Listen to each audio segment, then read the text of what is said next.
too much for them, and They can only influence. They can't control.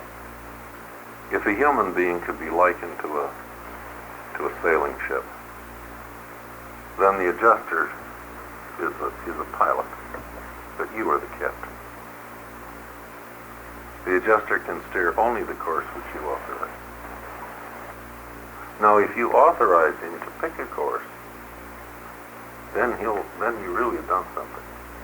And that's what you do when you say, "Not my will, but thine be done." You are then saying to the pilot, "Pick a course for me, old buddy." and then hold your hat. Yeah. What happened down free will in. You've asked for help. Or better still, as they say it elsewhere in the papers, it is my will that your will be done. And then you go to work on this and search for God's will. Actively, purposefully, intelligently, creatively, persistently. This is far from a passive resignation. This is going into dynamic partnership with God. Not just saying, "Save me, O Lord. I shall await your blessing." Yeah. This is a Buddhist contemplating the table.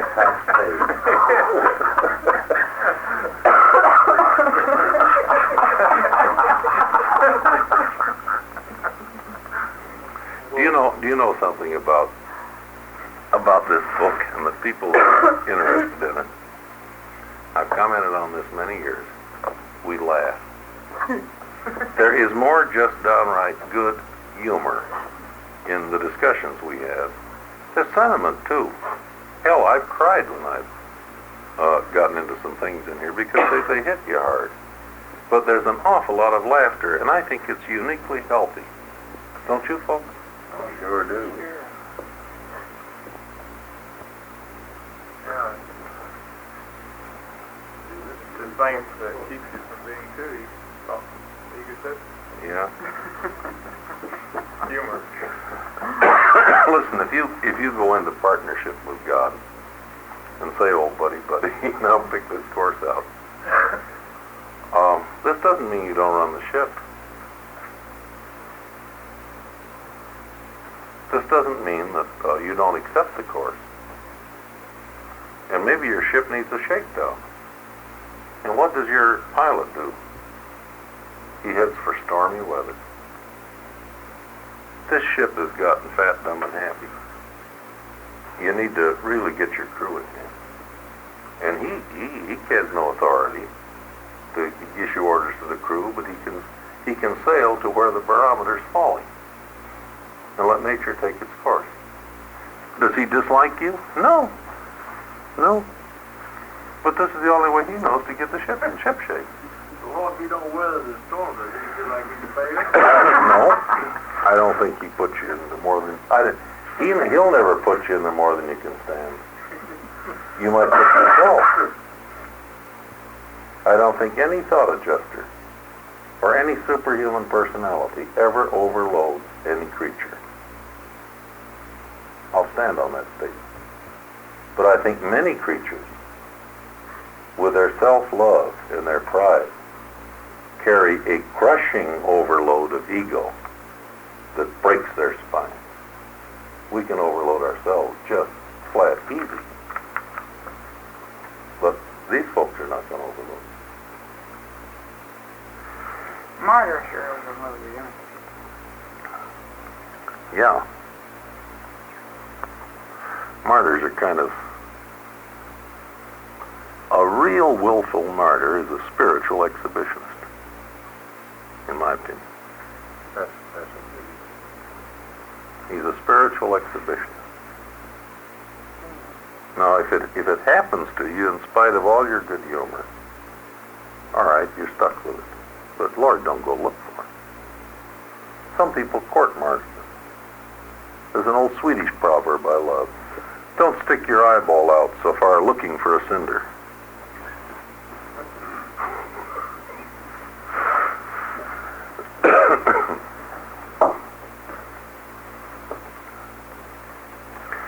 You say to your pilot, pick a course. And the pilot says, well, you know what you're doing here? You say, if you're honest, no, I don't. But you do. The pilot says, yeah, I do. Are you willing to accept the course I picked? And if you're real honest, you say, I hope to find the courage. That's an honest reply. And the pilot says, you're in business. Say, yep. Tired of this navigational job. I go in circles. The pilot chuckles and says, yeah, you've been doing a pretty good job of that. We passed that headline several times in the last 10 years. And he says, you really want me to steer? Are you willing to go through what we're going to encounter? This may get awful rugged. Have you read Pilgrim's Progress? Okay. That's good symbolism. Wasn't many made it with him. He just barely got through with the skin of his teeth. That's what another pilot did some years back. And you finally convince your pilot you mean business. And he says, well, now, I'm not the kind that goes for long contracts with fine print. But if you really, really mean this, you want to shake hands on it. And when you shake hands, that is a supreme decision. And then all I can say is, hang on to your hat, my friend. You've had it. Because whatever you need, whatever deficiencies you have, this pilot's going to attempt to collect for you.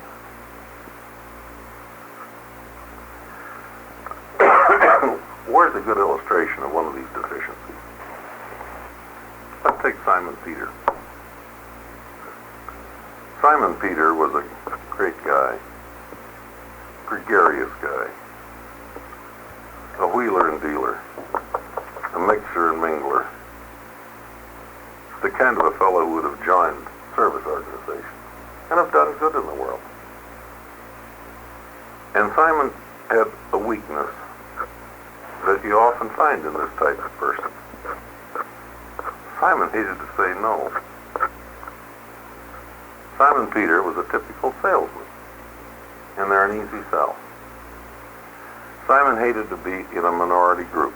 He wanted to be with the crowd. And Jesus knew this weakness. And he knew what Peter could do if he could get over it. And Jesus did not have 6 months on a couch and a dream book to try to help Peter in the psychiatric sense of the word. Time was running out. So he let Peter expose himself to shock therapy, major shock therapy. And when Peter talked real big and loud, Jesus said to him, Peter, he said, before the cock crows tomorrow morning, you will have denied me 2 or 3 times. Is this predestination? No, Peter still has free will. But this is an awfully accurate forecast of Peter's probable reaction to a given situation. You know the rest of the story. It was all done and over with in one perfectly horrendous episode. And Peter literally suffered the tortures of the damned for several days. That's shock therapy. And it cured Peter. He was a pretty good shepherd from then on. So when you say, oh, buddy, remember, your partner here is going to get you ready to survive. Is going to get you ready to survive. And whatever deficiencies there are, you'll try to help you correct them. And generally speaking, we all learn the hard way, which is we have to hurt brutally bad before we make an effort to change. There's always an easy way, but human beings are seldom unstubborn enough to take it. So we generally wind up learning the hard way. Adversity is whiplash of God. Yes.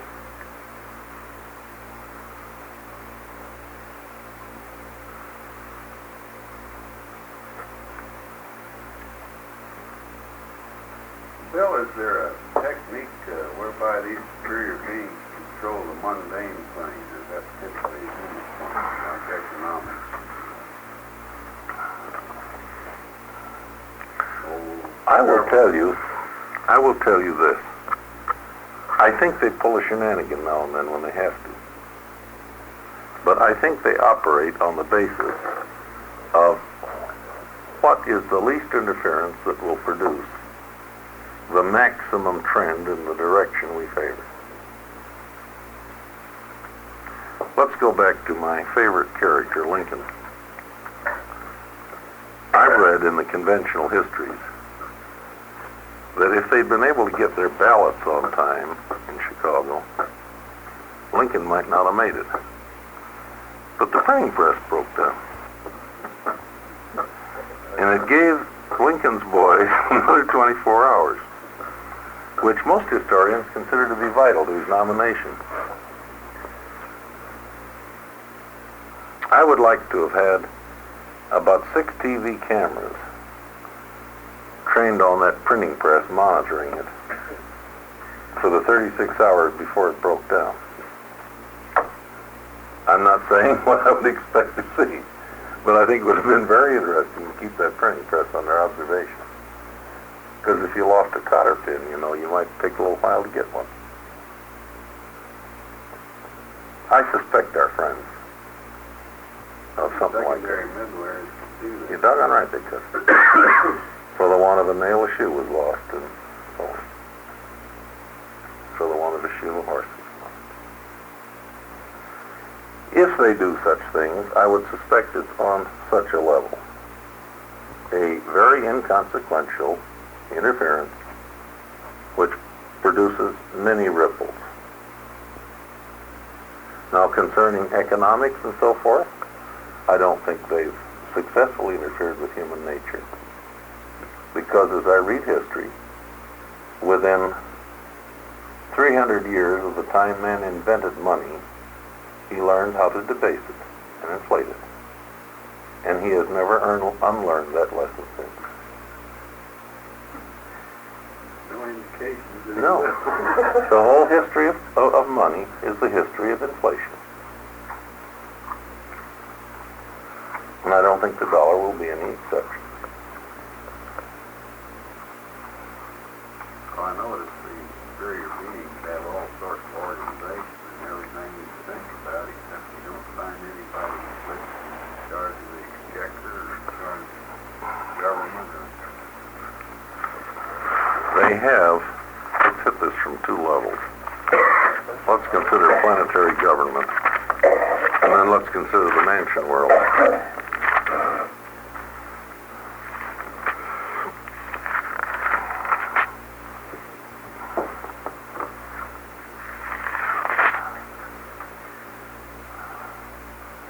The 10th group of the 10th department of planetary government are the angels of industry.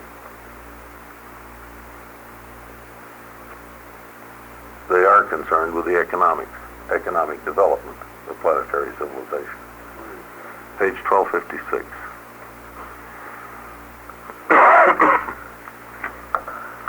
Doc here works for the 8th group, the angels of health.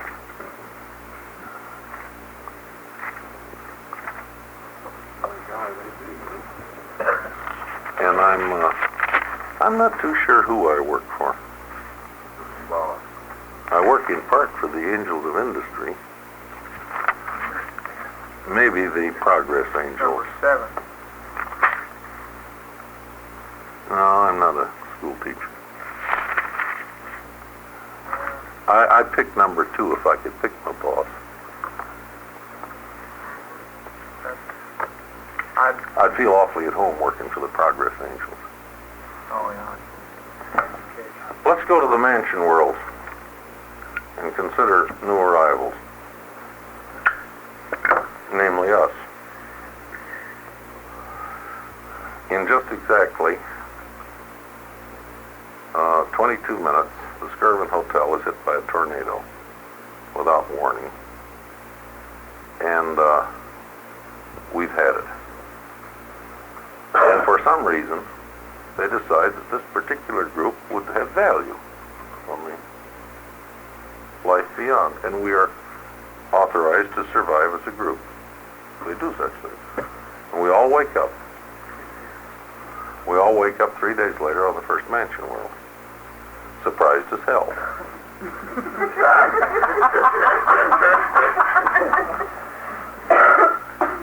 Buck says, I wonder what happened to my tape recorder.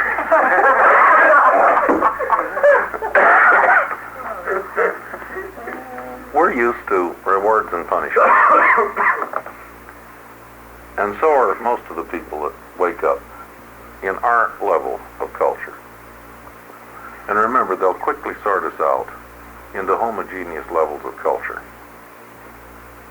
depending on which mansion world we really go to work on.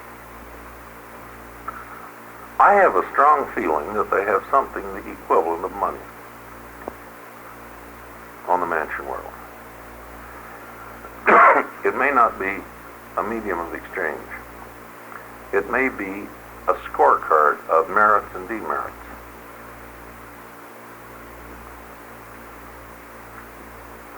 I lived with such a scorecard in 5th grade.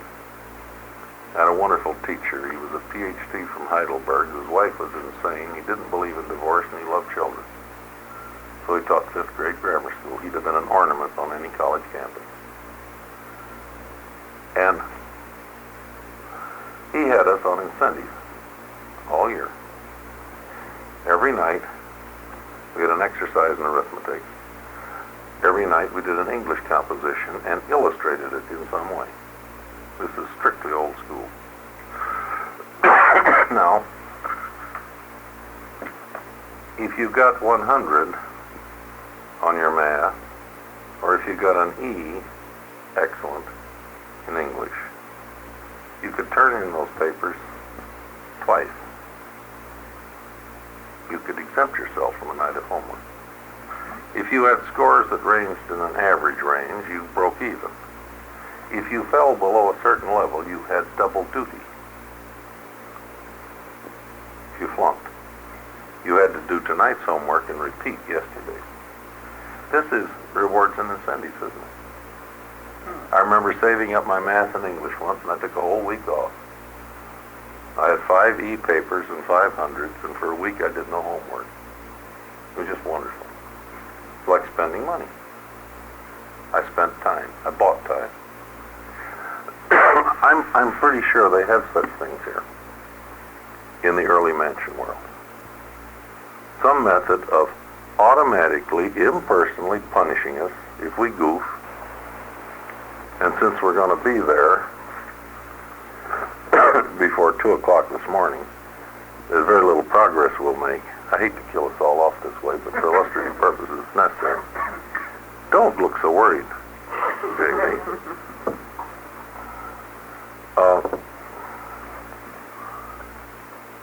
We're used to incentives, and I don't think they'll deny us the stimulus. I think there are more pleasant and less pleasant tests, more mundane and routine, more stimulating and adventurous tasks up there.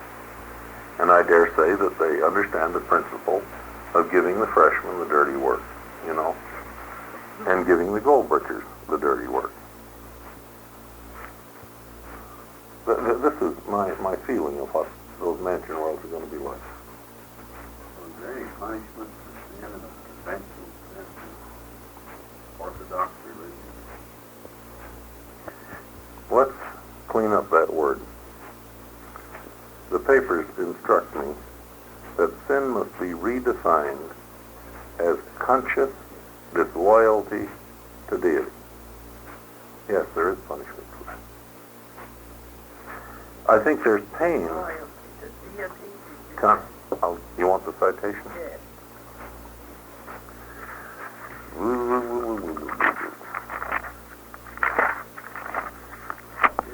Find several places.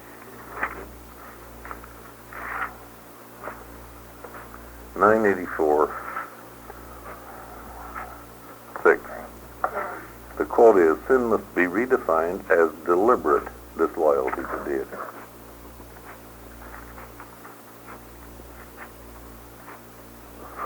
Somehow sounds to me as equivalent to It leads to this.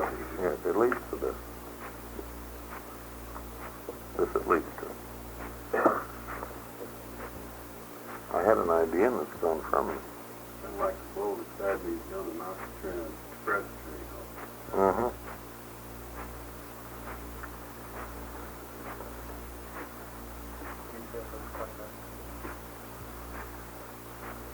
Oh, pain. I think the mansion worlds are quite comparable to the concept of purgatory, which is disastrously absent from Protestant theology. Now take the concept of purgatory, clean up the symbolism, the pyrotechnics. You got the mansion world. An extension of growth involving suffering if need be, leading to final perfection.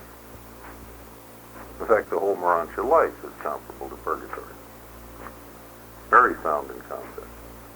I think there's pain on the mansion world. And I've used this illustration. Again, let's reason by analogy. No fresh baby has any sphincter control. We take this as a matter of course. We wrap up their little middles and we wash them out and change them. And in general, by the time a child is a year old or so, he begins to stop wetting the bed. And he gets out of his diaper. But there are cases where this persists. And let's trace young Joe through the in and out, the off and on. He makes it, he doesn't make it, the bed's wet, the bed's dry. And he goes to college. And he pledges a fraternity. And imagine Joe's real humiliation the first time his fraternity brothers discover he's wet the bed in the fraternity. That hurts. And I think many of us are going to wake up in the mansion world as spiritual bedwetters. And we are going to suffer the internal tortures of the literally damned when we realize that we are exhibiting qualities of bestiality. Anger. Up there. Yes, I think there's much pain. I don't think we will evolve beyond pain until pain has no longer any value in helping us evolve. I don't think we'll leave the profit motive, the reward and punishment incentive motive behind until it no longer has anything to offer. I have a feeling that this, going back to incentives,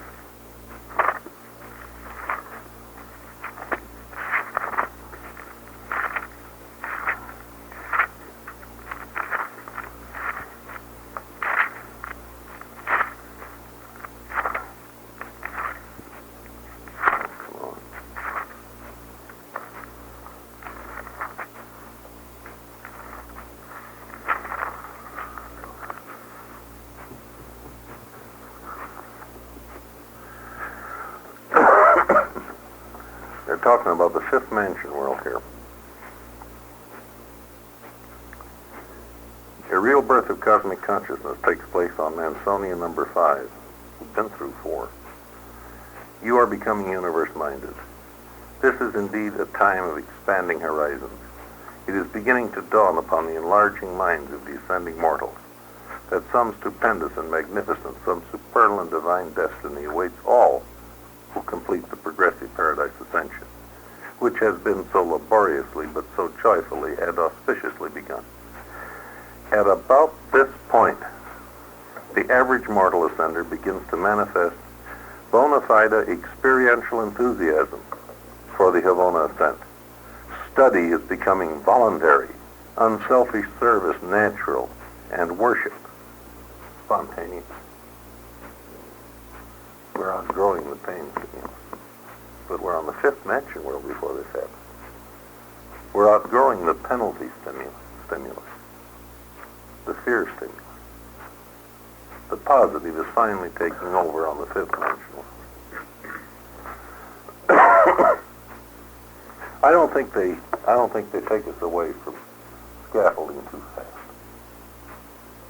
We will not lose any of these lower order stimuli until they have ceased to have value for us.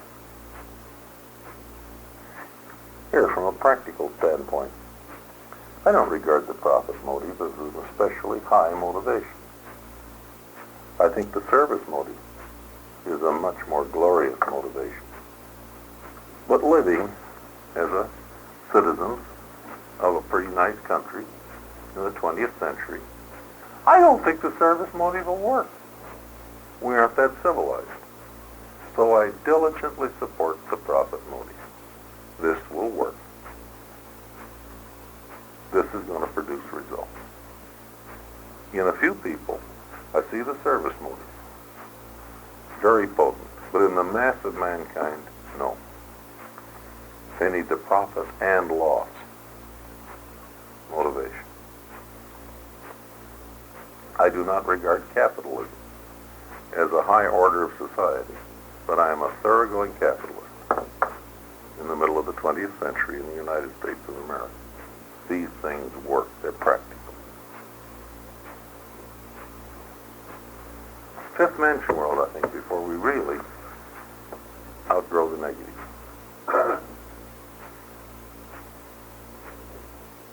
So, I can see on the third mansion world, up in the dock, we're still together, you know, after this horrendous happening in Oklahoma City. You know, the rest of this group will have to pick up the pieces. They'll say, gee, it's a good thing we weren't all down the curve. I'll say to Doc, let's have a blowout tonight. Let's go out on the town. How's your credit book? Oh, you say I got 128 net plus merits. How are you? I said I got 113. I said we got plenty for a good weekend.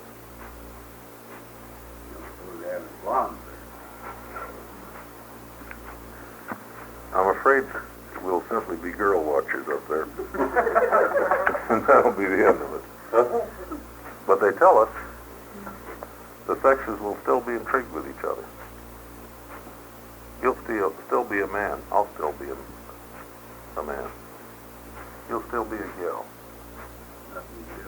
We won't think alike. Well, we won't have the ductless gland system. And all I can say is there will be those who will have happy memories of Earth, and there will those who will go around kicking themselves in the backside.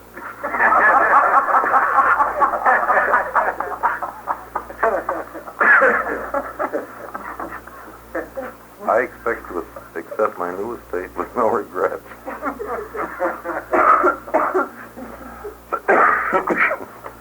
They tell us even in the core of the finality, maleness and femaleness is not eradicated. We think differently. You see evidences of this all through the universe. Now, let me clarify myself, gal. I regard men and women as equal with each other, not to each other. We're different. You measure a man by a woman's yardstick and he looks pretty sick, and vice versa. I regard their functions as that of partially overlapping circles. There is an overlap area where I think sex makes no difference in terms of competence. But there are areas where they don't overlap. And I think either, in his own field, looks a lot better than the other. Are you with me? You know, incidentally, girls, why it is that women will never amount to as much as men. Women have no wives. That's a good It's a terrible habit. Now,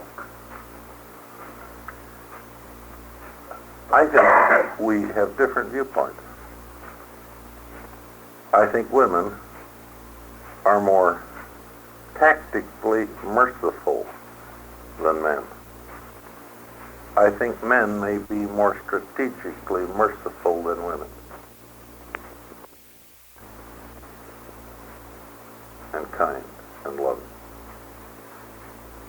I think women cope better with today than men do. I think men may cope better with tomorrow than women do. And if you don't think so, and you're young enough to have growing children, take mama's job for any one day. Any one day. You'll be contemplating suicide before sunset.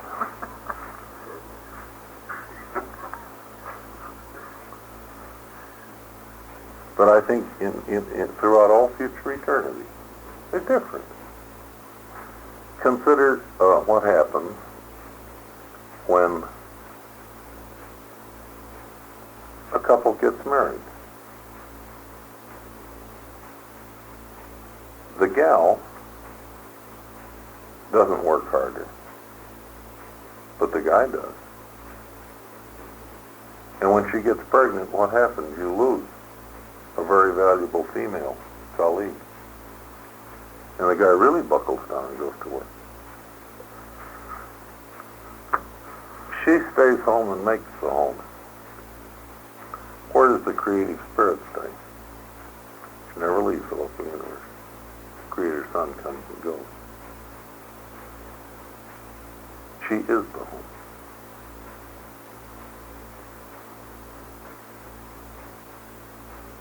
In other words, those functions there. Yeah. One of my buddies once said to me, why is a woman so conniving when she's trying to get her hooks into a man? Well, I said, it's simple. Marriage means more to a woman than a man. At some point in marriage, a woman becomes literally economically helpless. She can't hold down a job with a brand new baby. She becomes dependent on this man.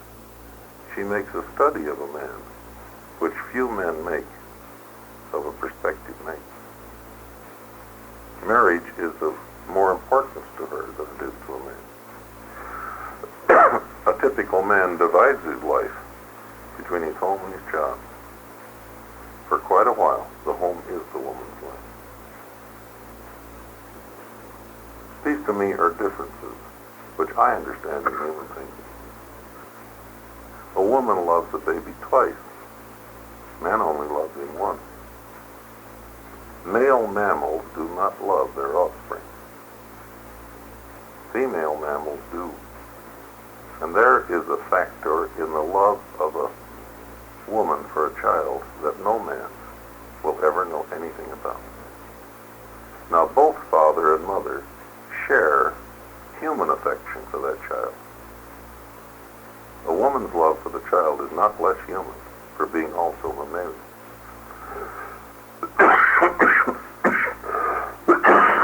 I symbolized this one time. I had quite a party going. I tried a little experiment in testing these two attitudes. I had everybody write down their answer and put down M or F for male or female. I said, let's just suppose now that children can no longer grow at their present rate. This is out. There's no way of retaining. But we have a choice. We can choose to have them grow half as fast or twice as fast. The women voted for half as fast. The men voted for twice as fast. Only difference was one man who suspected of homosexuality voted with the women.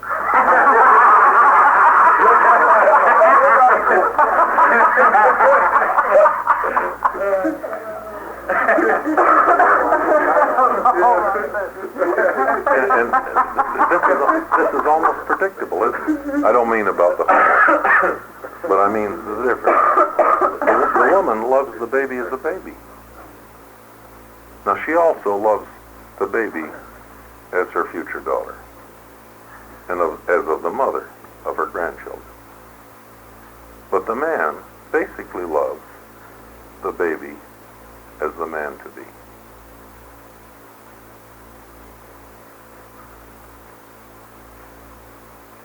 These are, I think, wonderful, interesting differences in male and female. This is why I think the average girl, 18 or 20, who's socially perceptive, is a better psychologist than the average man is when he finished graduate school. She studied men, much more than men have studied girls. You gals buy this? Is this a fair statement? They're equal with each other, but not to each other. I think that gals are going to have a much more interesting time in society 500 years from now. Example. Someday there'll be two judges on every bench, a man and a woman. Because I don't think either one has a whole concept of justice. You see, when you compare the sexes, I regard a mixed couple as far superior to either two women or two men. There's where you do have superiority. Their differences needle each other, stimulate each other, sandpaper each other. How is it they say?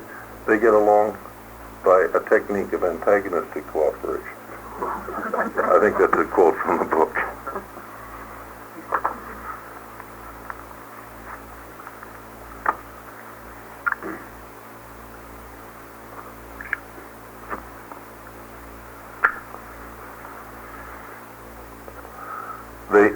They each have two peculiar blind spots, which I think gets them in an awful lot of trouble.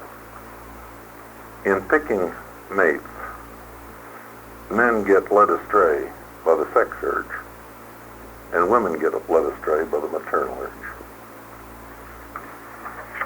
You've seen the nice guy that marries the sexy little chippy, and you've seen the tremendous gal who marries the weakling in order to make a man. There are the two Achilles heels I see in the two sexes.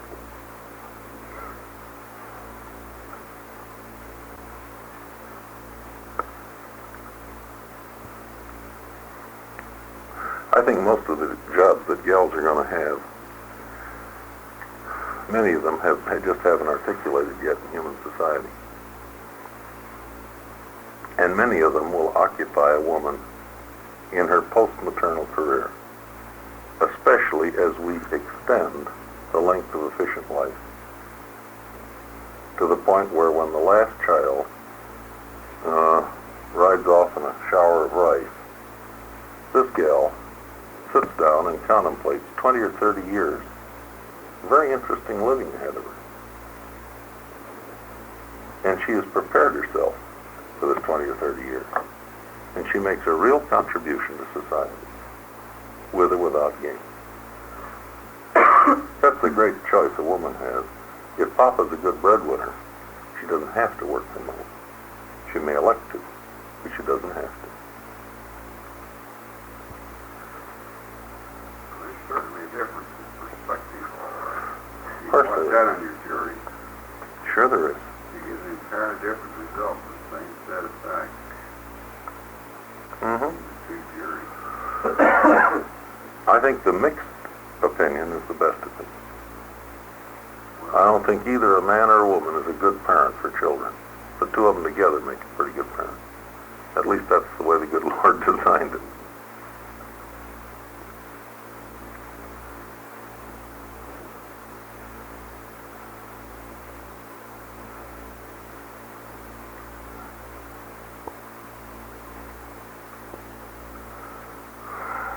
First you got the Supreme Court of Oklahoma bill says there isn't any difference.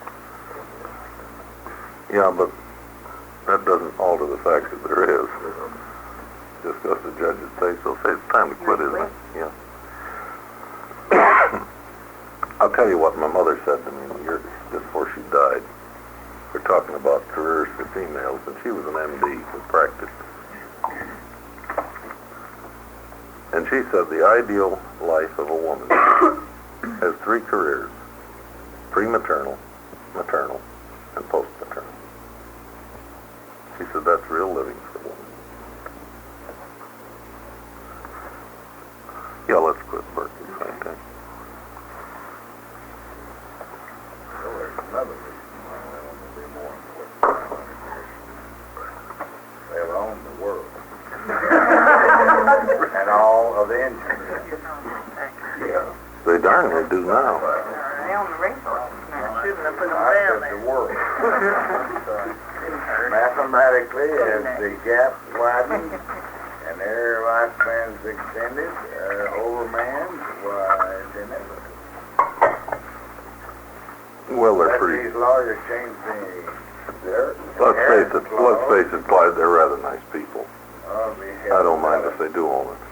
We'll just use it. hell without them.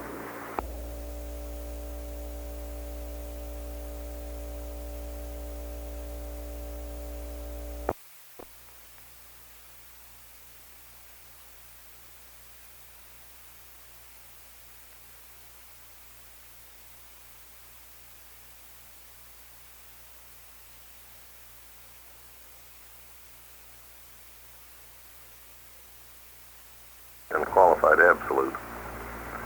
And it's a darn good question. And the first thing that occurred to me was the unqualified absolute responds to 3 different stimuli.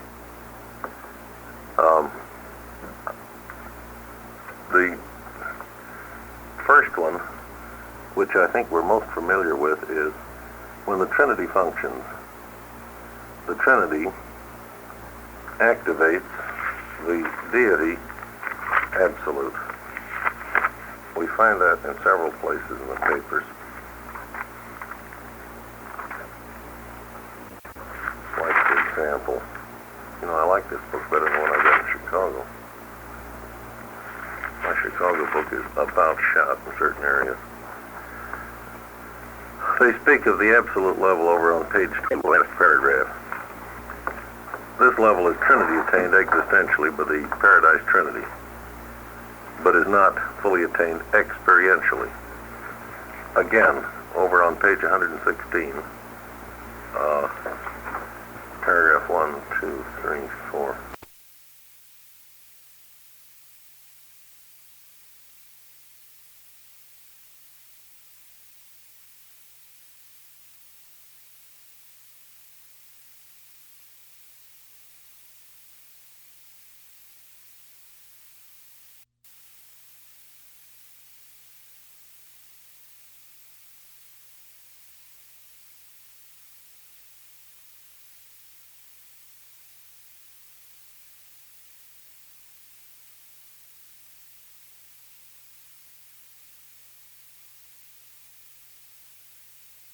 Experientially.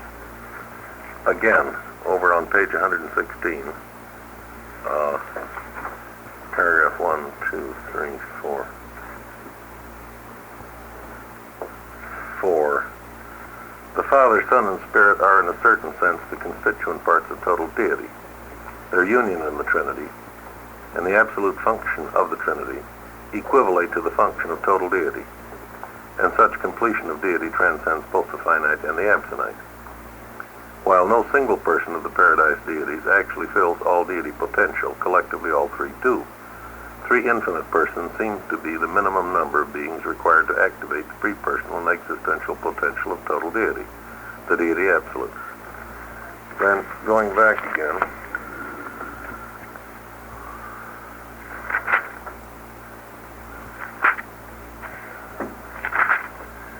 over on page 14, paragraph 3, the deity absolute seems to be the all-powerful activator, while the unqualified absolute appears to be the all-efficient mechanizer of everything.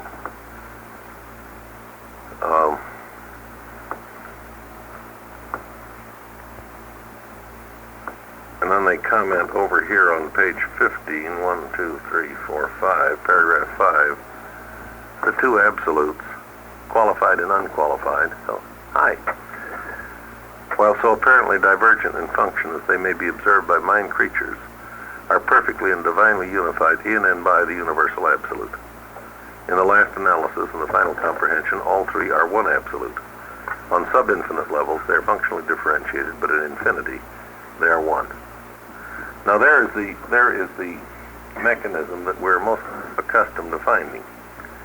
The absolutes respond to the mandates of the Trinity when the Trinity is functioning in an unlimited manner. The Trinity can function in relation to the finite. That's not unlimited. Can function in relation to the absonite or the transcendental level. That's not unlimited. But when the Trinity goes all out and pulls the throttle all the way back to the last notch, that's the absolute function of the Paradise Trinity. And this is almost the same as the function of the deity absolute. And through the universal absolute, the unqualified functions, and all three absolutes are involved. That is stimulus number one, to which the unqualified absolute responds. Now, here's stimulus number two.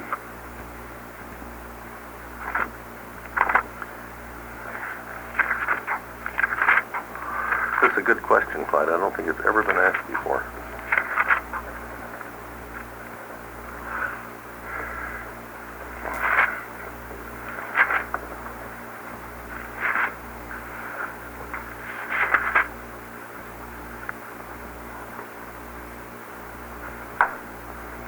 I think the universal absolute initiates certain actions. On page 133, paragraph 1, 2, 3, 4, 5, 6, 7, 8.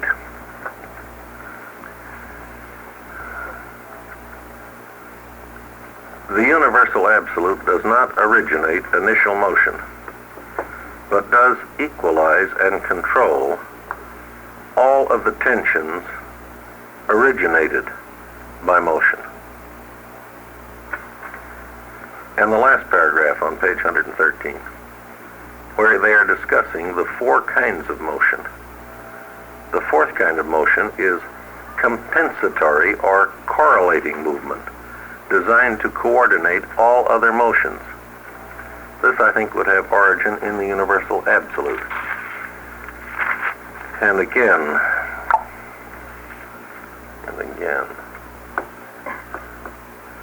forgive me now, I gotta look for this. I think it's in the Super Universe paper.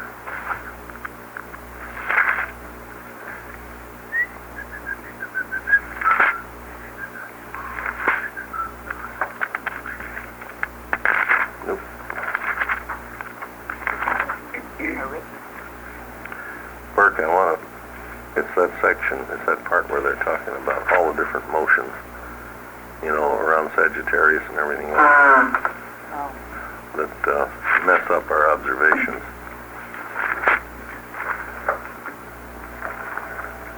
Yeah, I got it. Page 134, 1, 2, 3, 4, 5, paragraph 5. They're talking about the alternate clockwise, counterclockwise swing of the space levels. It is probable that these alternate directions of successive space precessions of the universes have something to do with the intra-master universe gravity technique of the universal absolute, which consists of a coordination of forces and an equalization of space tensions. Motion as well as space is a complement or equilibrant of gravity. These three passages suggest that the universal absolute trims off all the tag ends that may be left over. Whatever is necessary to make this thing function in a stabilized, integrated, coordinated fashion, this the universal absolute provides. Or to use a crude analogy, in the balance of power politics in Europe. England always joined whichever confederation was the weaker of the two to work out a balance of power. The universal absolute leans in whatever direction, is opposite from that which is stronger. But somebody had pushed the button first. The universal absolute is deity, hence is not without purposive volition. Now, of course, I have a sneaking hunch that the universal absolute is the mechanism, is the deity reality through which the universal Father operates directly. But I can't prove that. As far as this book is concerned, this is a volitional act on the part of the universal absolute. We cannot trace it beyond that. We may suspect beyond that, but we can't trace. So there is the second stimulus to which the unqualified absolute would respond. Not only that which originates in the Trinity and is transmitted through the deity absolute, but also that which is of seemingly direct origin in the universal absolute. Here's response number 3.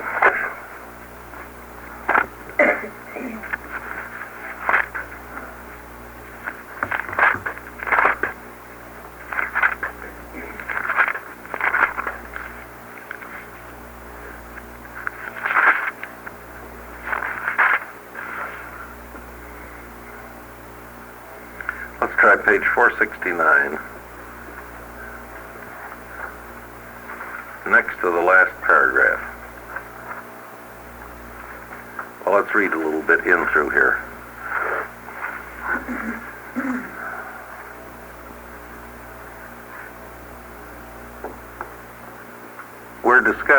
We're taking a look now at the very first stages, by virtue of which matter is beginning to be born. Matter isn't being born yet, but this is something which is before the birth of matter. This is step number 1 in that series of steps which ends up with the appearance of the spiral nebula and the origin of suns and planets. We start with space potency, and they define space potency as a pre-reality, or that is something which can give origin to that which we call real, something out of which material reality emerges, but it hasn't yet emerged. Space potency is the domain of the unqualified absolute. Space potency is responsive only to the personal grasp of the universal Father. Now, down the line. Space potency is present wherever space is present, as we understand the word space. That's universe space, horizontal space, pervaded space, space in which creation is taking place.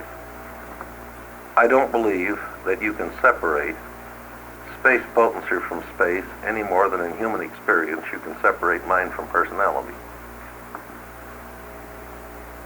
You can think about space in the abstract, but as an actual phenomenon in the universes, all space is pervaded by space potency. Are you with me? You can't find in any place that we are ever going to go, here or on the way into paradise, you are never going to find space that does not have space potency in it. Are we clear? The two are two different things, but in our observation they are inseparable. Just as much as in a human being, you can't actually feel or observe mind except it be personal mind, because all human beings have not only mind but personality. So mind as we understand it, mind as we feel it, mind as we observe it in our fellows, is a choosing, free will type of mind. But that's not a function of mind. That's a function of personality in mind. But we can't separate the two, because we never experience mind without personality. Now, we will never observe space without space potency. There is space without space potency, but it is not in the universes. It's somewhere else, as you'll recall. Now, the first thing that can happen to produce material reality is in some way to take a crowbar and dislodge a chunk of this space potency from the grasp of the unqualified absolute. You've got to segregate it. And that word segregate is used many times in these papers. Example, when they're talking about going back to the hypothetical beginning of all things, and they talk about God's initial planning, they speak of his segregating certain potentials from infinity. He framed them. This is the plan. It's got a framework. The synonym for space potency is absoluta. And the next stage is called segregata. Obviously, that which has been segregated from that which is absolute. You can get your teeth in it. Now, who actually wields the crowbar that pries a hunk of this loose? It's the infinite spirit. Next to the last paragraph. On page 469. Passive and potential force becomes active and primordial in response to the resistance offered by the space presence of the primary eventuated master force organizers.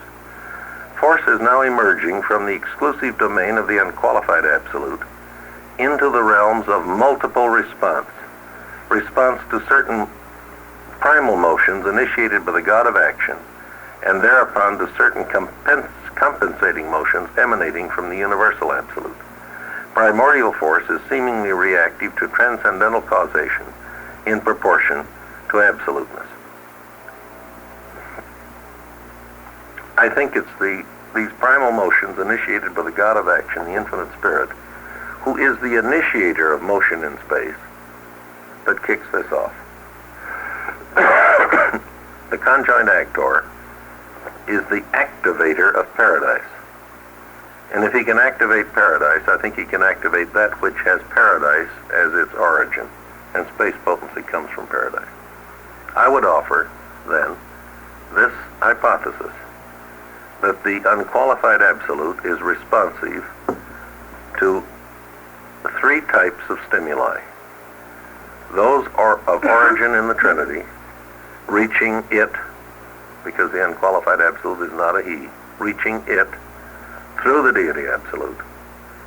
Stimuli of direct origin in the universal absolute, having to do with the compensation of tensions, the relaxation and resolution of cosmic tensions, and action originated by the infinite spirit.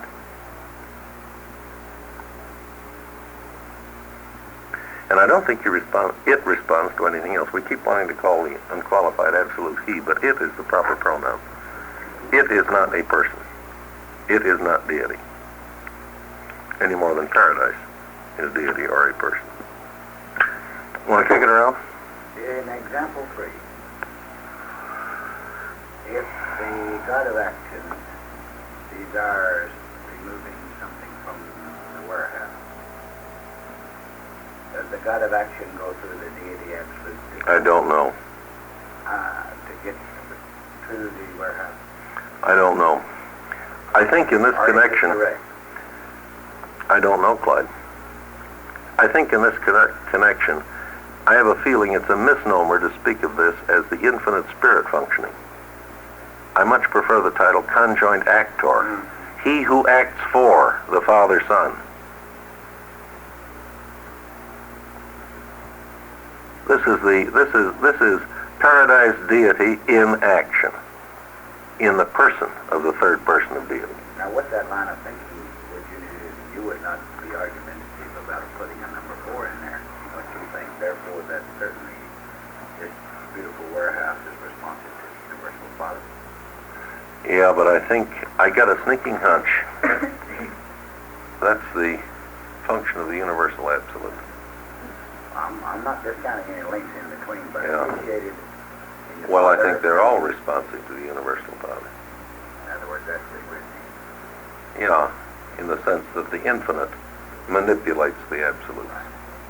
Because all of the kind of action the conjoint actor is doing there is really acting for the Father and the Son. Yeah, exactly. When you gave number 3, And you for were really himself. giving an activation of the will of the Father dash Son.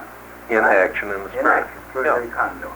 Don't forget the God of action has a purpose too. It's a triple purpose. No, it's a dual purpose. He is expressing himself and he is also expressing the Father, Son. Their joint will to act. He is that action. You see, Clyde, we're up against the Trinity mystery, which they say so beautifully here in paper 10. It's almost a catchphrase.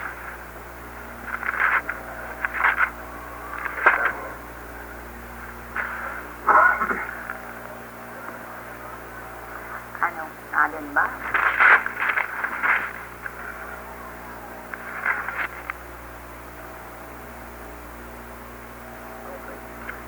Yeah. Ever remember that what the infinite Spirit does is the function of the conjoint actor. Both the Father and the Son are functioning in and through and as Him. But it would be futile to attempt to elucidate the Trinity mystery. 3 as one and in one. And 1 as 2. And acting for 2. That's said so simply and yet so mysteriously. The Trinity mystery. 3 as 1 and in 1. And 1 as 2. And acting for 2. That's page 112, next to the last paragraph. I don't know how many hours I've pondered that seemingly simple sentence, and it's only seemingly simple. I don't think I understand it. I think I've gotten used to it. You know, sometimes things that are mysterious, if you read them long enough, you never do comprehend them, that they cease to bother you. It's a form of, well, I don't know what this is. They just don't bother you as they used to. When my children were very little, the thing that troubled them most was the invisibility of God. And I despaired of ever getting them over that hurdle. So I used this same technique. It's the catechism technique. I taught them a prayer, which started out, "My Father in heaven, I cannot see you, but I love you. And I know that you love me, and that makes me very happy." And when they'd said that enough times, the invisibility of God ceased to bother them. I guess that's a form of brainwashing.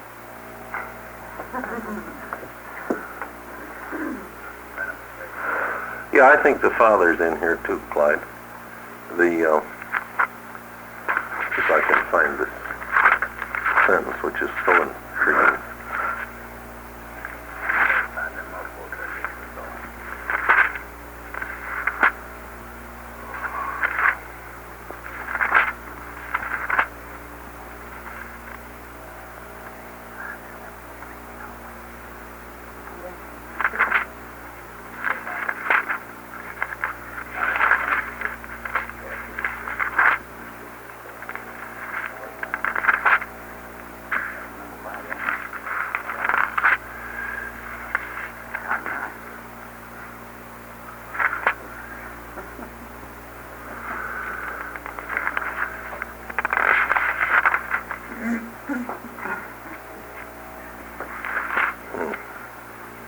Dear, dear, dear.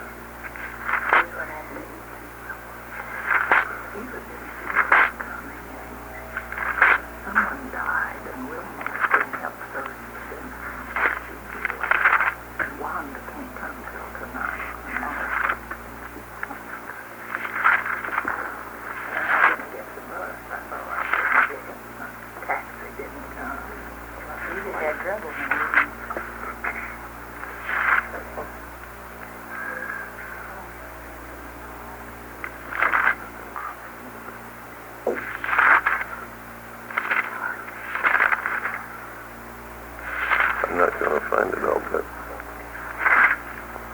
that statement about the infinite in his manipulation of the absolute.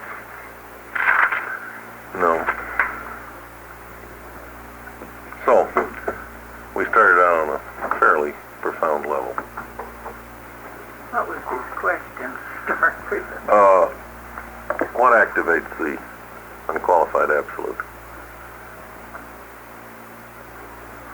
I think there are three sources as I read the papers here. And the Father is present in all three, and may do it directly for all I know. I bet it could be had no center, maybe somehow. Oh, sure. Or he could, whether he does or not. Could.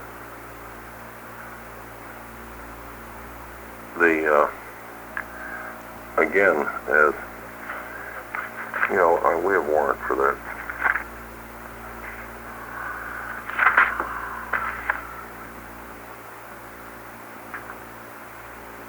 You know,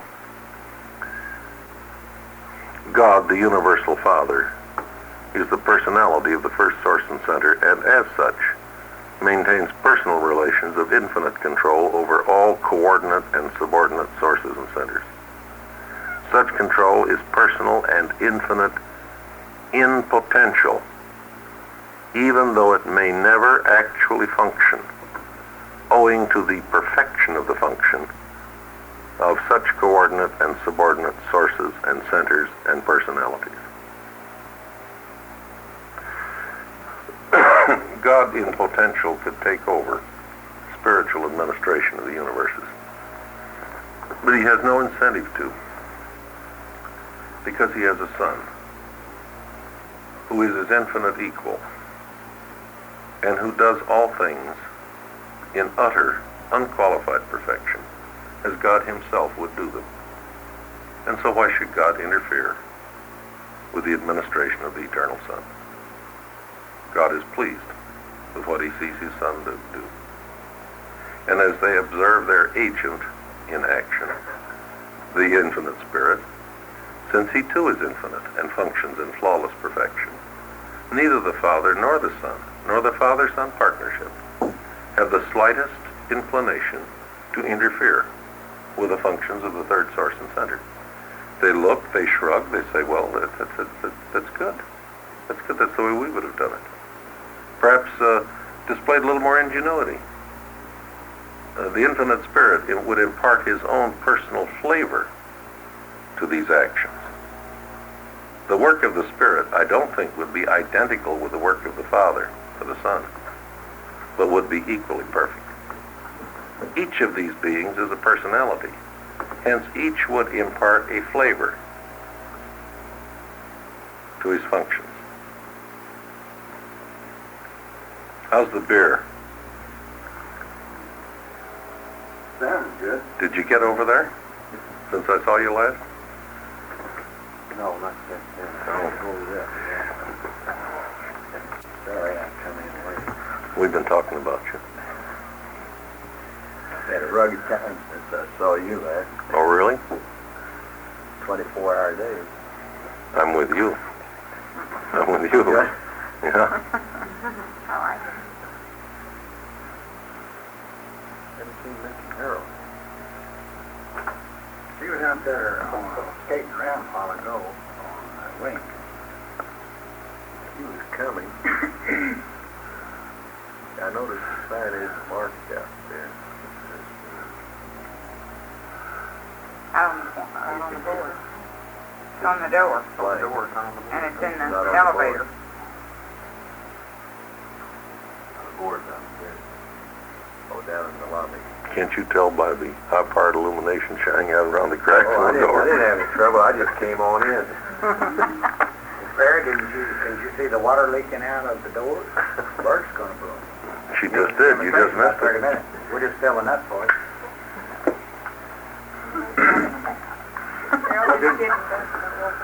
Haven't you heard? No. 4 o'clock, Bert's gonna walk on the water. Well, Lord, I'm Oh, glad to be I out. wonder- They've been going over my head in buses. So I thought that's the only reason you came. Oh, you're here for some of the good meat? The goodies. Good. Yes. I thought you were just here to see some of the little phenomena like.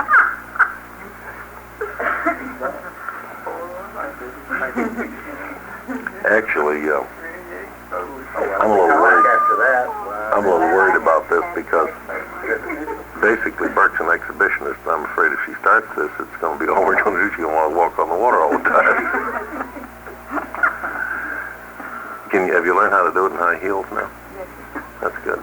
Because you couldn't do it except in your bare feet. Well, I remember when you practiced. broke through with the first 2 times. With high heels? Yeah. Well, any more good questions like that one? That's a beaut. You ever seen this? Yeah, I've seen that. There's an interesting appendix in that book. Oh, yeah. The whole book's interesting. I borrowed the interesting thing is the appendix. Then I read all of it. Yeah. Very good. Bill? Don't lose it because it's hard to come by these days. It's been out of print for a long time. Yes, sir, Clyde. A statement was made that with succeeding generations that material sons become less mortal. Do you agree? And if so, would you allude? A statement was made that with succeeding generations, material sons, Adams and Eve, Right. become less mortal, Less immortal. less immortal. Do I you think agree? Do you agree? And if so, I'd like to know what the manifestation is. I know why that statement was made. It is not technically correct, Thank you. but it has an element of truth in it. And she was dealing in truth. Okay. No, it has an element of fact. An element of fact? Yeah, here. There are 3 degrees of, material suns exist in 3 levels in relation to potential death. Let's start out with the Adam and Eve of Satania. These 2 beings were created directly by Michael, and they are just as immortal as Lenonondex, Verondadex, or Melchizedek's. No matter what they do, they're going to live unless by decree of the Ancients of Days they are specifically terminated in existence. They have unconditioned immortality. The Adam and Eve of Satania are male and female and are procreating beings. They can produce sons and daughters by procreative techniques, same as we do. Their children, and I presume their grandchildren also, who are born on Jerusalem, have conditioned immortality. They have to maintain intellectual contact with certain mind circuits, and disloyalty or rebellion would terminate that contact. And then they would... appeal to the AFD? What's that? Without an appeal? Without an appeal. This would then terminate their unconditioned immortality. They would become mortal creatures, and death would sooner or later supervene whenever their physical mechanism wore out. These sons and daughters of the Adam and Eve of Jerusalem are volunteers who come down for planetary service, as did the material son and daughter who arrived here on our planet some 37,000 years ago. We do not know what their personal names are, because on a planetary mission, they take the name of their group, Adam and Eve of Urantia. This is a generic name, I think in its anglicized form. I'll bet a cookie it was Adema and Eva in the original form. Now, they are reconstituted down here with the same conditional immortality. They require the special ministry of the tree of life to keep going. When they procreate their kind, none of their children have the immortality potential. They are exceptionally long-lived. But as the strain fans out from the original Adamic source on the planet, this longevity tends to decrease, and that's the fact that crept in here. The first generation of direct origin in Adam and Eve of Urantia would be longer life than their grandchildren. Their grandchildren would be a little longer life than their great-grandchildren.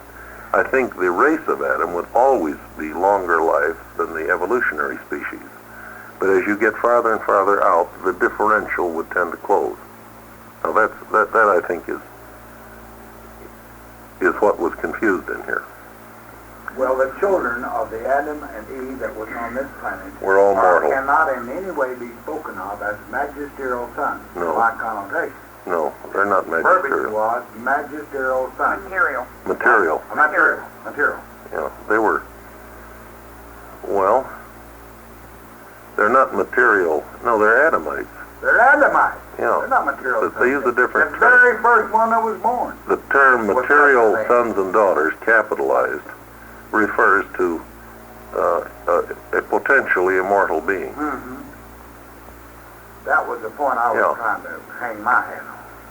No, if they'd been born on Jerusalem, they'd be material sons and daughters. But there's a shift in the ability to transmit immortality when an Adam and Eve go on a planetary mission. And There are really three levels, genetically speaking, of the relationship of the material sons and daughters to the fact of immortality. progressively water. Right. Starting out with the original pair who were unconditionally immortal. So you could tell them because they wouldn't have any belly buttons. The Adam and Eve of Satania, I don't think they have belly buttons. They have no use for it. No. But their children would. Because they would have use for an umbilical attachment. I'm not going to worry about that. Well, it's an interesting little thing, and it will help you remember this, see? If you ever come across a material son or daughter on Satania and there's no belly button, this is probably the original one.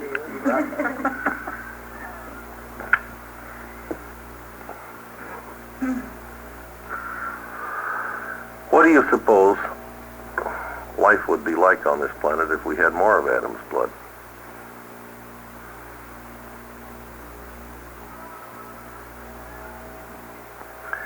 Can you compute the percentage value of the fraction of sixth and an eighth? An eighth is 12.5%, isn't it? And what's a sixth? A sixth is half of a third. A third is 33. So a sixth would be 16 and 2/3, wouldn't it? So let's say 16.5%. Or let's just round it out and say from 12 to 16%. When the Adamites got mixed, they call them Adamites until you reach this rough level of 12 to 16% Adamic blood. Then they stopped calling them Adamites. They call them Andites. Now, when the Andites got further diluted, well below the 12% level, they call them white people. Now, I would guess that the white race, we contain the biggest strain of Adam's blood. Would you think it reasonable to say we have about 5%? Too high. Well, I'm thinking of characters like Burke. Oh, Or there's exceptional. a lot. Bill Mathematics, children. Well, what percentage would you like? Half of 1%, quarter of 1%. I think that's too low. Hello, Doc. Gentlemen. I think that's too low, Clyde. You think 5% is too low, Bill? I think half of one is too low. Well, for the sake of argument, let's pick 5. It's a lot below 12. That's a good place to get an argument. We're talking about the Adamic blood available here on Earth. Let's say that the white race runs 3, 4, 5% in through there. Have you any idea what a person would be like who was 50% Adamic? That was the original plan. The original plan was to split the difference among the races, 50-50. And if we have gotten, let's say 10% of what we were supposed to get, and if we have a higher percentage than any other race, what would men and women be like who had what they were supposed to have? Have you any idea how beautiful, ma'am? Plan was it? The original, the life carriers plan, the normal plan for a normal world.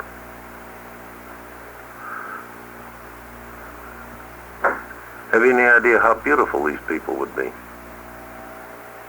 The Greeks probably had a little, and I'm speaking of the classical Greeks, probably had a higher percentage than we have. And you recall what a comely race they were. I mean, some of those gals are just plain exciting to look at as they've come down to us in marble. And some of those guys are pretty handsome critters, aren't they? I think so. Take Apollo Belvedere.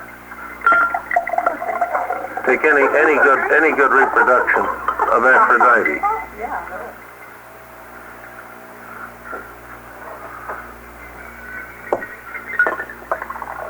Bill, would you like to stop and meet our guests? Sure would. We have many guests here that lots of people do not know. We have Bud Bradshaw. This is Bill Sadler. Pleasure. Helen Butler. Do you know Perry? Sure. Ruth Montgomery. Hello. Anna Lee McFall. Hello. Mary Catherine Bristow. George John Day. Ray Brown. And Minnie Mae Powell. Mrs. J.B. Rivers. Old Man River. Old Man Rivers. And see, I guess everybody, you met Anna Lee now. I guess most of you know. Here. This is Dr. John Houghton. Are you gone long? You know Mary Catherine? Yes. I thought she's still already gone to Hawaii. Have you chaps gotten into this blue book at all? A guest of Dr. John. Give us a rundown on them, Doc. Well, I think Bud has. J.B. has. Well, if you haven't even looked at it, we're going to sound awfully queer to you. Because we're going to talk about some things that are far away and hypothetical and sound as though they belong in a Never Never Land. And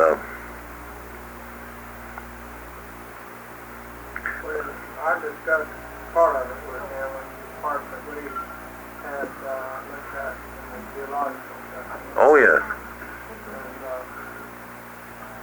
as far as the wind, he has no combined. good enough. That's enough. I'll give you another one. We all sat together one night or morning around about 4:30, and among our discussions was this book. Yeah. So forgive us if we get on Pink Cloud 27, and if you want to introduce something practical, we'll just ask a question along that line. Maybe it's a artistic Pink Cloud 27? Well, we might hit 29 too, you know. You got us on 29 once, George. Or 31. Not me. Not that high. Well, what do you want to talk about? Well, you call them a girl before. Yeah, Aphrodite is a good subject for discussion.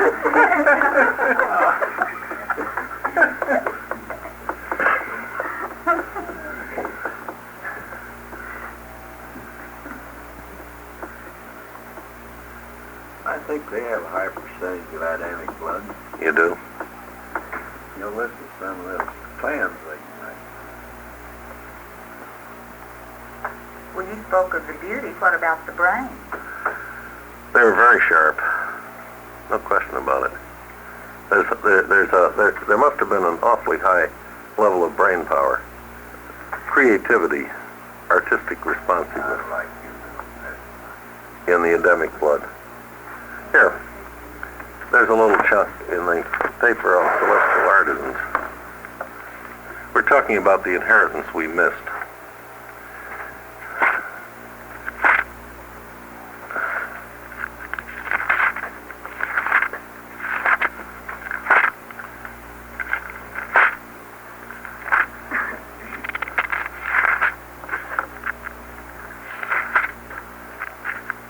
This paper really has a tendency to shrink our egos.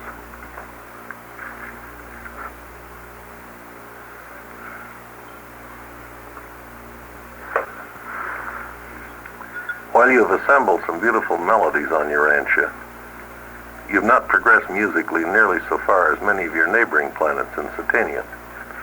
If Adam and Eve had only survived, then would you have had music in reality. But the gift of harmony, so large in their natures, has been so diluted by strains of unmusical tendencies that only once in 1,000 mortal lives is there any great appreciation of harmonics. But be not discouraged. Someday a real musician may appear on Urantia. That evidently means that they don't think much of anything we've had today. I don't either. Someday a real musician may appear on Urantia, and whole peoples will be enthralled by the magnificent strains of his melodies.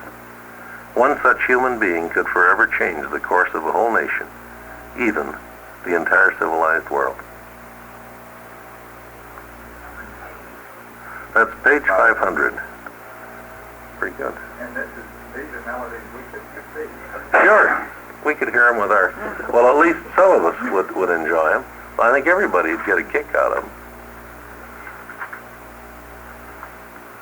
I guess maybe they wasn't showing very. No, I don't think we've got him yet.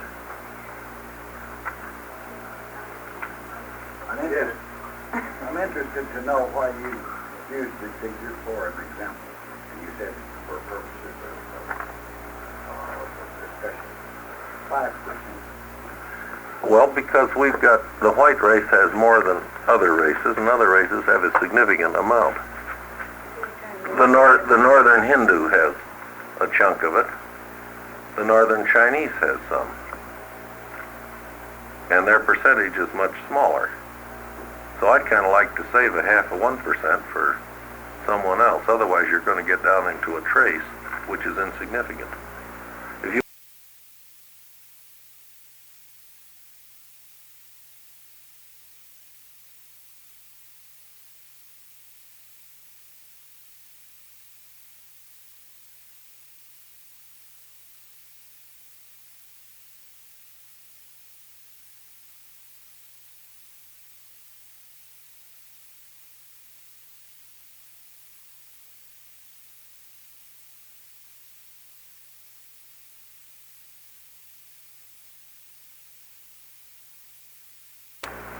5%. Well, because we've got, the white race has more than other races, and other races have a significant amount. The northern Hindu has a chunk of it. The northern Chinese has some. And their percentage is much smaller. So I'd kind of like to save a 0.5% for someone else. Otherwise, you're going to get down into a trace, which is insignificant. If you want to say 3%, I won't argue with you. But I would kind of question a 0.5%, Clyde. I think it's too small. 5% isn't very large. I don't think we have it. Well, we don't have 50, which was the original design.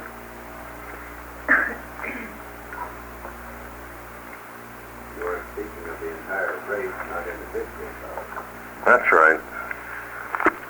Berkeley claims more, but then...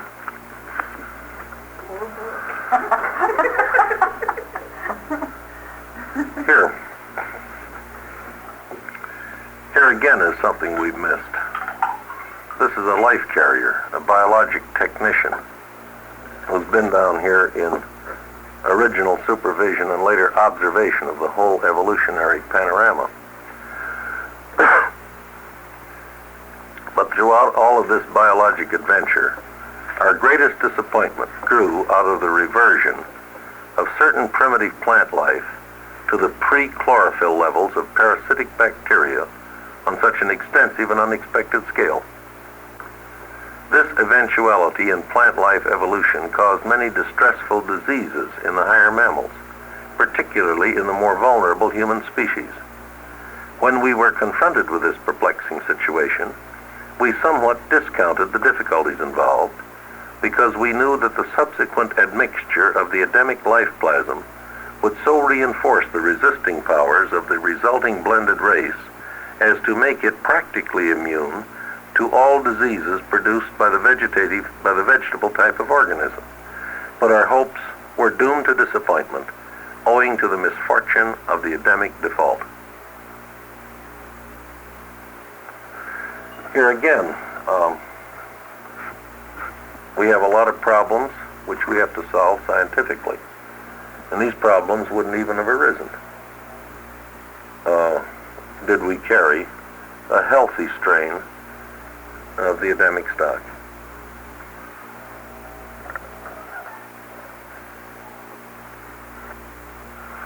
So I guess we missed a good deal.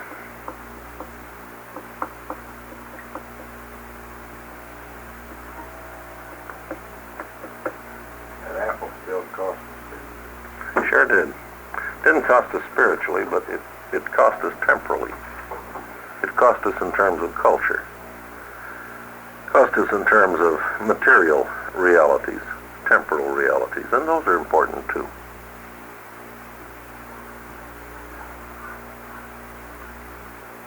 It cost, In terms of physical well-being. yes, it cost us in terms of being thrown completely on our own resources, so to speak. Again, consider the effect on planetary civilization. If somewhere in the Near East there was an Eden, and inhabiting this Eden were two immortal physical beings, this would have a tremendous impact on all man's thinking. Plus, let's say that we each carried approximately a 50% strain of this blood. This Adam and this Eve would then be, in essence, the biologic parents of all mankind, wouldn't they? They would be the common fathers and mother of the human race. And as you recall, they never exercised political sovereignty, but they wield social sovereignty, which is ever so much more potent than political sovereignty. They set the style. Now I appeal to you ladies. If the Congress of the United States should pass an ordinance saying women's skirts are going to be thus and such a height, you would go into open revolt, as the people did on the Prohibition Amendment. But when the boys in Paris come out with skirts just so high, you flock to buy them. Because they can't make you do this. It's the style. And the style, the fashion, is a much more potent thing than the law. We want to conform to the fashion. We're quite apt to resist the law. Adam and Eve wield social sovereignty. And that sovereignty is a lot more potent than political sovereignty. They set the style for the planet. We crave this because we look to style centers. We have our Hollywood in this country, where we look for style and fashion to be set. No Hollywood can ever appear in England because the Crown performs that function in England. Have you ever thought about that? There is no Hollywood in England. That function is preempted by the Crown. And the Crown in England wields much more in the way of social sovereignty than political sovereignty. We look for this. We like to have someone set the style. How many of you guys have found an old necktie lately? Remember how wide they used to be? Well, now we're responsive. We don't respond as much as you gals. But I suppose I'd rather be caught dead than wear a necktie and flare it out the way they used to. How many years ago was it? 5 or 6 or 7? Yeah.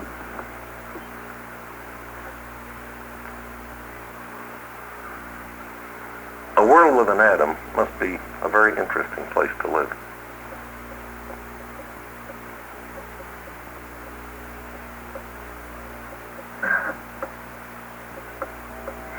Our Adam and Eve, just to toss in a couple of easy dates, mankind mutated out of subhuman stock roughly 1 million years ago, just a little less. 1 million years is a good round number.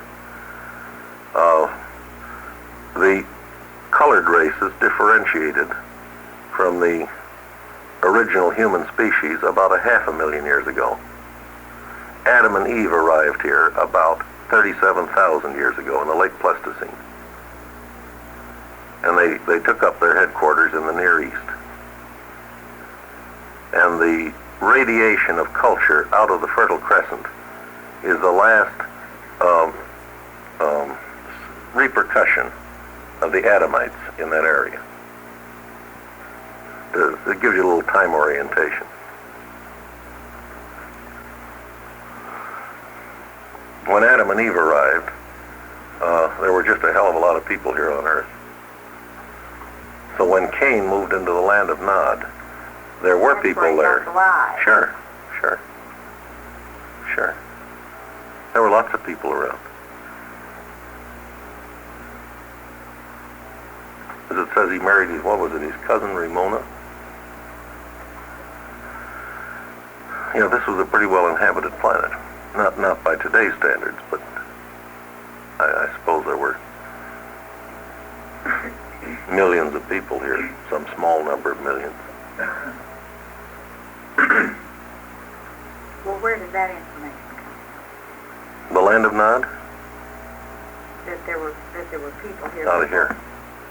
And of course, it's geologically obvious. You dig up the remains. It also comes from Genesis. That's God in married Genesis. the daughters of men. You know, they're speaking of the intermarriage between the Adamites and the evolutionary races. Can I ask a question? Sure. Was the angel Malani that came to this continent, as believed by the Mormon Church, was he an Adamite, or do you know? I don't know. I've read the Book of Mormon, but I can't identify things in there. Joseph Smith had some kind of a vision, and to what extent it's factual, to what extent it was garbled, I don't know. Well, maybe ask that was the time that's just about right. Mm-hmm. As you read, I've read a good deal in the books which almost were included in the Bible.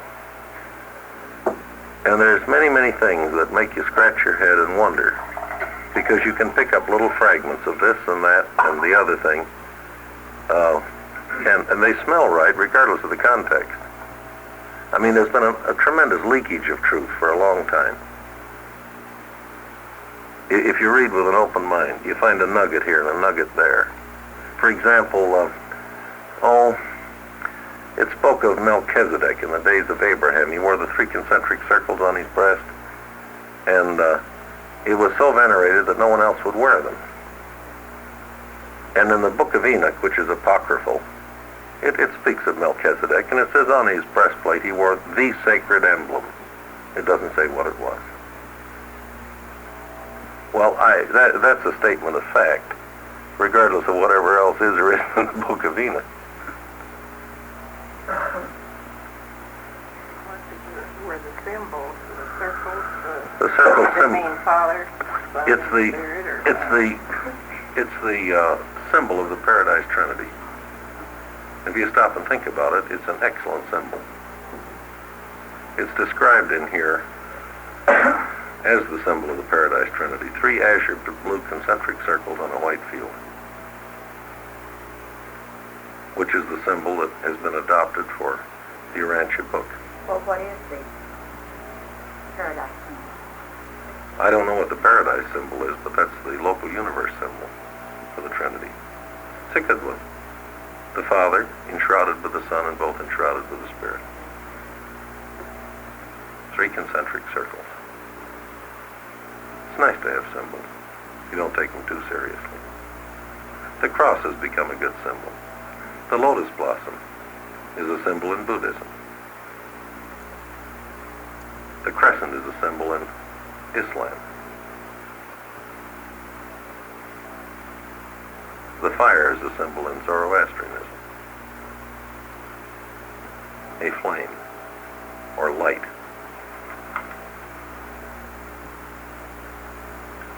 So, you'll find 3 concentric circles on the flyleaf of this book without comment. Here they are.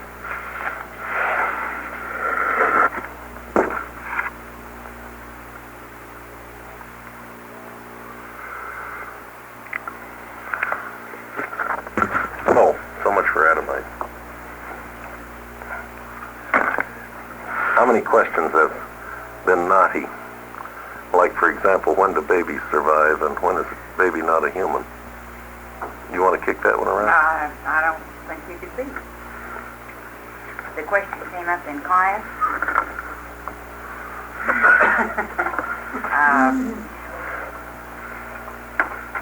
Does a child that is not of normal mind survive?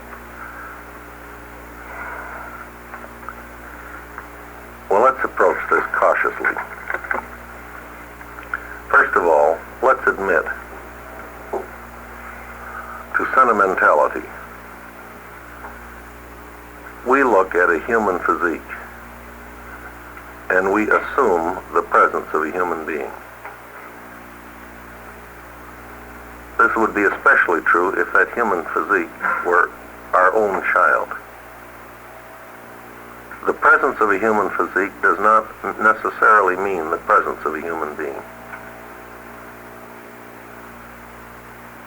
We want this to be true, emotionally, sentimental. But if this child lacks enough here in the cortex, you do not have human mind. And a human being is present when human mind is present, because human mind brings with it all of the supermind endowments of a human being.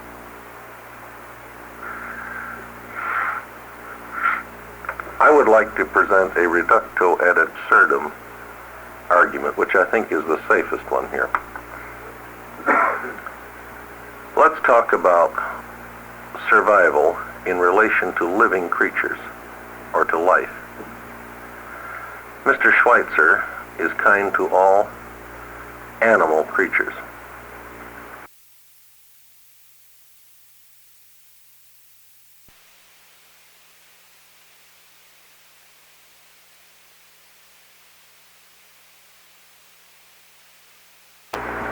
Let's talk about survival in relation to living creatures, or to life. Mr. Schweitzer is kind to all animal creatures. I would like to go a little farther and say, how about tomatoes and radishes? Do they survive? How about cabbages and potatoes? You see, if you take Schweitzer's doctrine, which is also the doctrine of a sect in India, the Jainists, you have nothing to eat, because you should respect all life. Why arbitrarily make a division between the vegetable and the animal kingdoms? Does an amoeba survive? Does a sponge survive? I mean, at what point does life become sacred? All right, I think we would say that it's perfectly proper to eat tomatoes, isn't it? They don't survive. Neither do radishes. It's perfectly proper to use a sponge for bathing purposes. This does not constitute a degradation of a sponge, does it? The Jainists filter their water, lest inadvertently they terminate the life of very small organisms that they can't see. My only concern with amoeba is the danger of infestation, lest you get traveler's trouble in Mexico. Or Hawaii. And you operate on an extremely short leash in terms of your perambulation.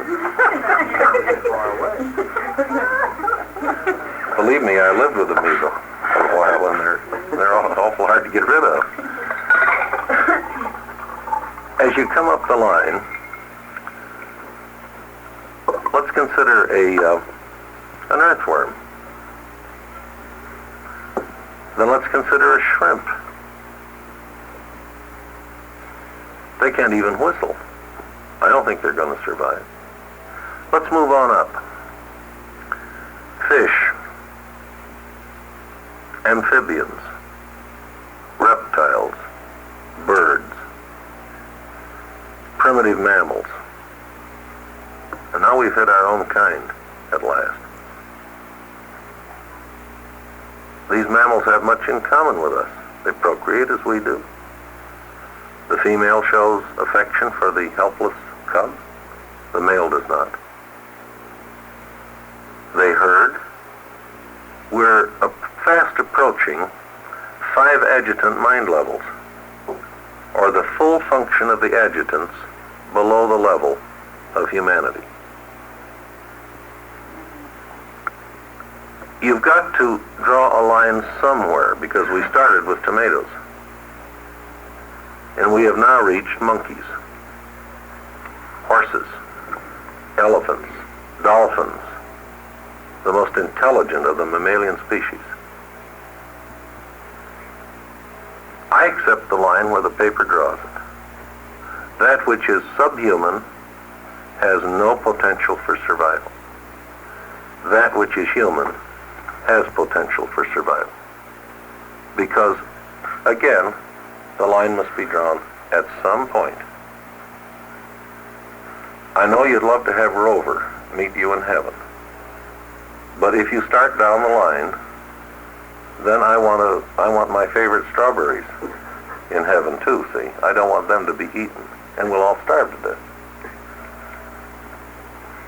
No one has ever yet had guts enough to say that all life is sacred, just animal life. That leaves them vegetables to eat. Let's consider now the sharp line of demarcation between the human and the subhuman. This is not an inclined plane.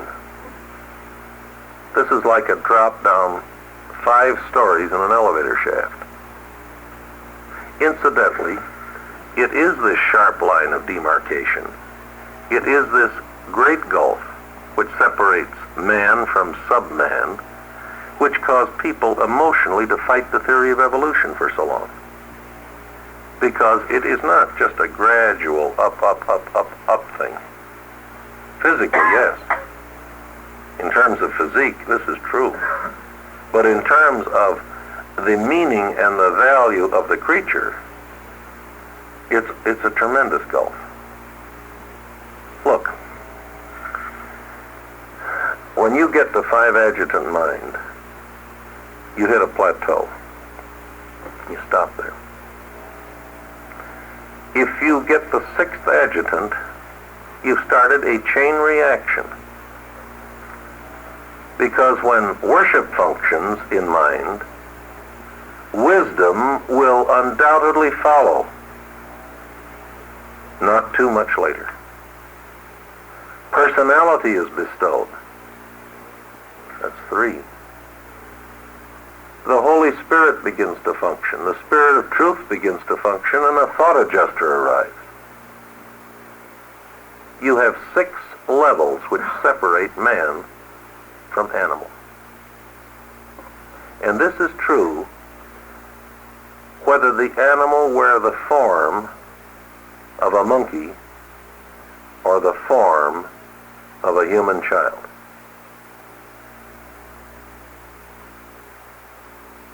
If that child is incapable of harboring a 7 adjutant mind, that child has a 5 adjutant mind, not a 6. And that child is subhuman. Now, what would determine this? This would be determined by an inadequate development of the cortex. Human levels of mind can be, the human type of mind can function only in a minimal human cerebral cortex. The damned organ has to be there for the mind to function in it. It's like saying to the musician, why can't you play properly? He says, but there are no bass keys on this piano. I can't accompany. I can't produce any bass accompaniment. The keys are missing. Well, I say, but it's your fault. He says, not my fault. It's the piano I found here. Talk to the piano maker. My point that I want to make is that there is a great gulf between the human and the subhuman. As great a gulf as there is between the animal and the vegetable. You've got to go all the way down that far to find an equal gulf. Because as you go down in the mammalian levels, the gradations are gradual. 5 adjutant mind gives way to 4 adjutant mind, then 3, then 2, then 1.